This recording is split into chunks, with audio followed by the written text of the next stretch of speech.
Chapter 1, Midnight Madness.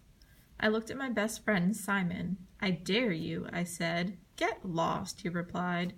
Then Simon pushed his glasses up his nose. So I glared at Simon and made chicken noises. Bawk, bawk, bawk, bawk, bawk. "I'm not a chicken, Sam," Simon told me. "If you want to run around the streets after midnight, go ahead. I'll pass." "Aw, come on," I said. "It's almost our last night of freedom. Once school starts, we'll be trapped until next summer." Simon and I were in the backyard sleeping out. He lives on the street behind mine, a few houses down. The two of us have been hanging out together for years. In the summer, when our parents let us, we sleep outside in the bat house. The bat house is really just a tree house. We fixed it up when we were little kids and called ourselves the Bat Gang. The Bat Gang is a club of only 2 members. We have secret codes, a secret handshake, and stuff like that. We even caught some crooks and got our pictures in the paper, but that was 3 years ago. I looked at Simon. "Balk?" Simon threw his pillow at me. "Let's go," he said. I laughed and peeked inside. No lights were on in any of the houses. We jumped down to the ground and over the bushes. When we walked along the fences to the end of our street. "Where to?" Simon asked.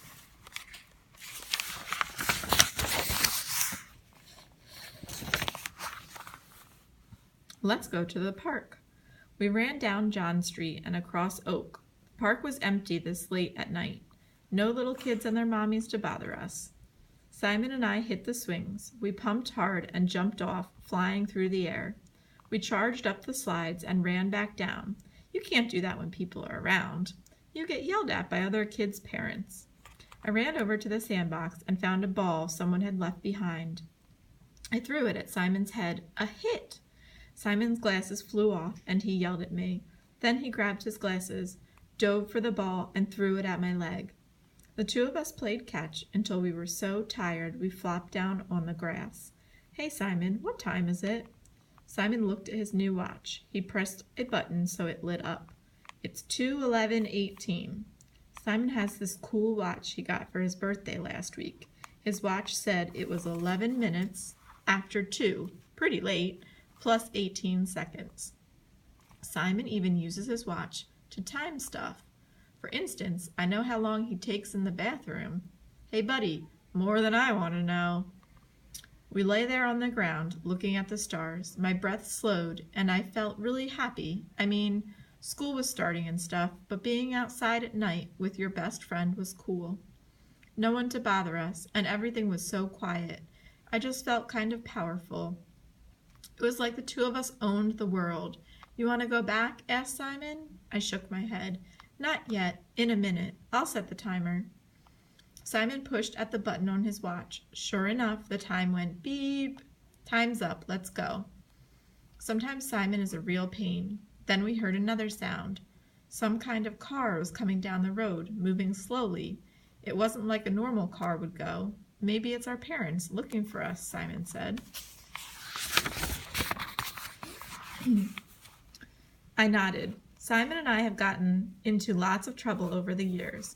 We've caught our burglars and crooks, but our parents were still mad at us. It can be tough being a hero.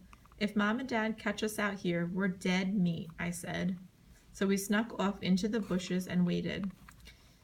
A car pulled up to the curb. It didn't have any lights on. "It's not your parents or mine," Simon said. "They'd have headlights on." I nodded. "Let's get out of here." Simon grabbed me and pulled me down. "Are you crazy? What kind of guy rides in a dark car at—" Simon checked his watch. "At 2:22:08. I was going to say, "Who cares?" But then we heard another car coming up. I could see it pull up beside the first one. The first car was black with blacked out windows. The second car was a bright yellow Corvette. We sat and watched as a man got out of the first car. He went over to the window of the yellow car and leaned in. "Maybe he's a cop," I whispered. "Maybe it's an undercover thing." Simon shrugged. When both cars drove away, Simon checked his watch. 2:24:01, he said. "Less than 2 minutes. That's pretty strange." We waited for a while to make sure the two cars didn't come back. Then Simon and I started for home. We crossed the street right where the cars had been parked. That's when Simon grabbed my arm. "Ow!" I yelled. "Shh!" whispered Simon. He bent down and picked up something from the street. At first, we couldn't see what it was, but Simon took it over to the street lamp, and then we knew. Simon had found a wad of cash.